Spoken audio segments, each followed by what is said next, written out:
Hello student.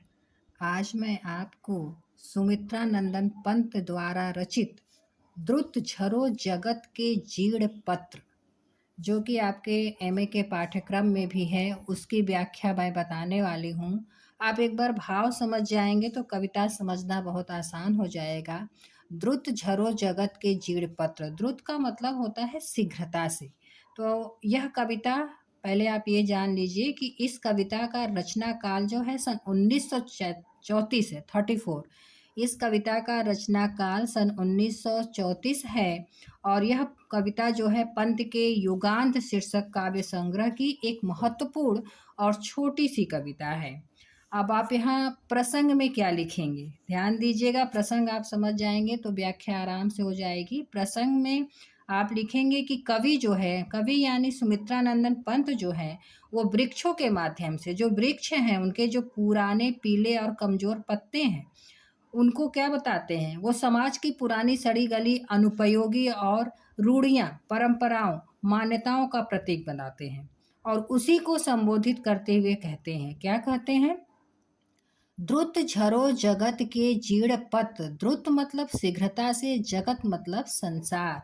कवि कहते हैं कि हे संसार के पीले पत्तों, पीले पत्तों ध्यान दीजिएगा, पुरानी सड़ी गली जो मान्यताएं हैं, जो रूढ़ियां हैं, उन्हीं को पुराना पत्ता इन्होंने कहा है कि हे संसार के पुराने पीले पत्तों, तुम क्या करो, द्रुत, द्रुत मतलब शीघ्रता से झड़ जाओ, शीघ्रता से झड़ जाओ और वृक्ष की शाखाओं को त्याग करके नीचे गिर जाओ, क्योंकि हे त्रस्त ध्वस्त, हे शुष्क श्रीण, हिमताप पीत मधुवात भीत, तुम बीत राग जड़ पुराचीन। कवि ये कहते हैं कि हे पुराने पीले पत्तों, तुम शीघ्रता से झड़ जाओ, वृक्ष की शाखाओं को, ध्वस्त मतलब त्याग कर, तुम जो है नीचे गिर पड़ो। क्योंकि क्यों तुम, क्योंकि अब जो है अपनी सारी जीवनी शक्ति को खो चुके हो, तुम निर्बल हो चुके हो और अब तुम्हारे भीतर अधिक जीवित रहने की शक्ति नहीं रह गई है। हिम ताप पीत मधुवात भीत, देखिए हिम ताप सर्दी गर्मी, और मधुवात भीत का मतलब है बसंत के पवन से, भीत मतलब भयभीत। तो हिम ताप पीत मधुवात भीत, तुम वीत राग जड़ पुराचीन। हिम ताप, अब तुम विभिन्न ऋतुओं यानी ठंडी और गर्मी को सहने में असमर्थ हो उठे हो, और तुम वीत राग मधुवात भीत का मतलब होगा कि बसंत के मादक पवन से भी तुम डरने लगे हो।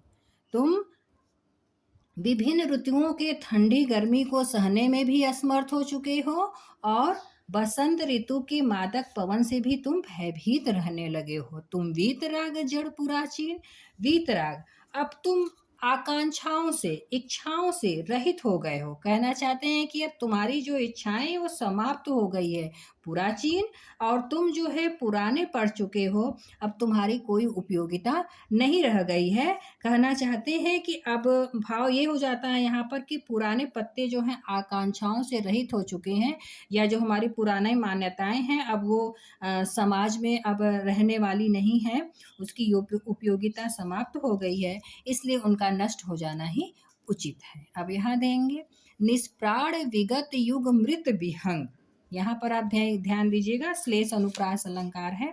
अब ये पैराग्राफ, निष्प्राण विगत युग मृत विहग, मृत मतलब होता है चेतना विहीन, मरा हुआ, जग नीड़ शब्द ओ श्वासहीन, नीड़ घोसला, जग संसार, च्युत मतलब अस्त व्यस्त, टूटे हुए, जो अलग हो जाते हैं, च्युत का मतलब। तो निष्प्राण विगत युग मृत विहग, हे बीते हुए युग, क्या कहते हैं, बीते हुए युग, विगत युग, बीते हुए युग क्या हो चुके हो, तुम प्राणहीन हो चुके हो।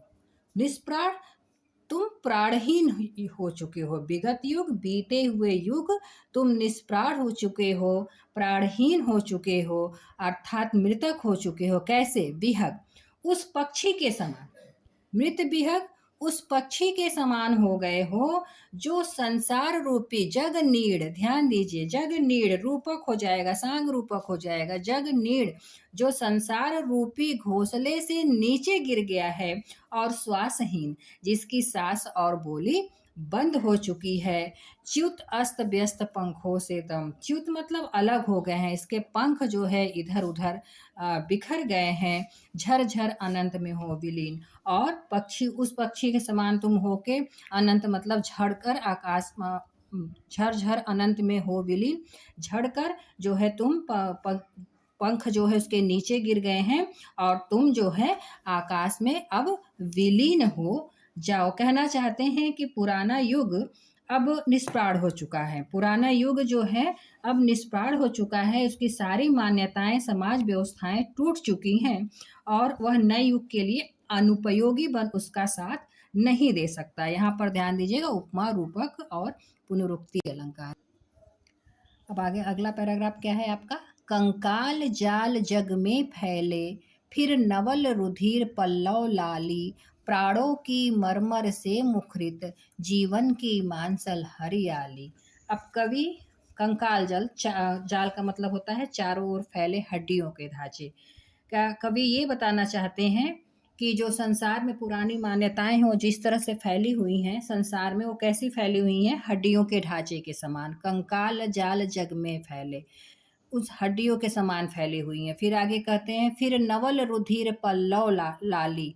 लेकिन कवि आगे जो है उदाहरण देते हुए कहते हैं, क्या उदाहरण देते हैं, नवल रुधिर लाल लाल। कवि ये कहना चाहते हैं कि जैसे पतझड़ आता है तो वृक्षों के पत्ते झड़ जाते हैं, थोड़ा सा ये समझ लीजिएगा कि जैसे पतझड़ आता है तो वृक्षों के पत्ते झड़ जाते हैं, फिर बसंत के आने पर उसमें नई कोंपलें फूटती है, नवल रुधिर दिया है ना, फिर नवल रुधिर, फिर उसमें जो है नई कोंपलें फूटने लगती हैं, और क्या होता है, और जो हड्डियों के ढांचे जैसे अभी जो दिखाई दे रहे थे सब पत्ते, वो क्या होते हैं, वो गिर जाते हैं, सूख जाते हैं, लेकिन उसके स्थान पर क्या हो जाता है, लाल लाल रुधिर, लाल लाल और नए पत्तों से भर जाते हैं, उसमें लाली आ जाती है, और उसमें जो है नई नई हरियाली का संचार आता है, प्राणों की मरमर से मुखरित। उसमें वही कहना चाहते हैं कि प्राणों की मतलब कि हरियाली का संचार हो जाता है,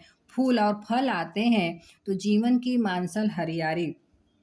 उस वृक्ष के जो कंकाल जैसे नीरस सूखे प्राणहीन शरीर थे, उसमें अब क्या हो जाता है, नए युग की मान्यताएं और जीवन रूपी नए पत्ते उगेंगे। उससे क्या होगा, जीवन की मांसल हरियाली, मानव समाज एक नए उत्साह से भर उठेगा, और मांसल हरियाली का मतलब नई चेतना से यह जीवन हरा भरा हो उठेगा। अब अगला पैराग्राफ और अंतिम पैराग्राफ क्या है, मंजरित विश्व में यौवन के, जग कर जग का पिक मत वाली, निज अमर प्रणय स्वर मदिरा से, भर दे फिर नव युग की प्याली। मंजरित, यही पैराग्राफ अक्सर एग्जाम में पूछ देता है। मंजरित होता है फूलों से भरा हुआ संसार, युवावस्था, जग कर जग संसार, एक जग हो गया संसार, एक मतलब जाग कर, तो यहाँ कौन सा अलंकार होगा, अब आप आइए बताइए खुद कि जग कर जग, एक संसार हो गया, एक जागने के लिए कहा गया है। तो मंजरित, मंजरित विश्व में यौवन के, जग कर जग का पिक पत वाली। मंजरित, अब कवि यहाँ क्या कहते हैं, आशा करते हैं कि पुरानी रूढ़ियां समाप्त हो जाने पर संसार में क्या होगा, एक नए युग का आरंभ होगा। उसी का रूपक बांधते हुए कवि कहता है कि जैसे बसंत ऋतु में वृक्षों के पत्तों के बीच में नई नई मंजरियां लगती हैं, यानी वो फूलों से भर जाता है, विश्व में यौवन के बसंत ऋतु में वृक्षों के घने पत्तों के बीच नई नई मंजरियां यानी फूलों के गुच्छे लग जाते हैं, फूल खिल जाता है, और वह स्वस्थ वातावरण में क्या होता है, जग कर जग पिक मतलब कोयल, उस स्वस्थ वातावरण में जो है कोयल मतवाली होकर कूक द्वारा नए युग के, जग कर कोयल क्या करती है, अपने वाणी द्वारा, अपने कूक द्वारा एक नए युग के आने की जो है संदेश जो है चारों ओर प्रसारित कर देती है। तो निज अमर प्रणय स्वर मदिरा से भर दे फिर नव युग की प्याली। कवि क्या कहते हैं कि उसी प्रकार पुराने युग और रूढ़ियों मान्यताओं के नष्ट हो जाने से क्या होता है, निज समाज रूपी वृक्ष में नए जीवन का संचार होगा, आनंद ही आनंद होगा। वो कैसा लगेगा, इसका अर्थ अभी ये बताती हूँ दोनों लाइन का, तो वो कैसा होगा, ऐसा लगेगा मानो किसी मतवाली साकी ने निज अमर प्रणय स्वर, प्रणय मतलब प्रेम से, ऐसा लगता है कि मानो किसी मतवाली साकी ने अपने अमर प्रेम के स्वरों में मदिरा रूपी प्याली को भर दिया हो। कहना चाहते हैं कि जिस प्रकार कोई प्रियतमा होती है, उसके हाथ से मदिरा की भरी प्याली पीकर कोई प्रेमी एक नई शक्ति और स्फूर्ति से भर पाता है, उसी प्रकार यह नया समाज, इस लाइन में होगा, भर दे फिर नई युग की प्याली, उसी प्रकार यह नया समाज जो है नई प्राण शक्ति से भरकर आगे बढ़ने लगेगा।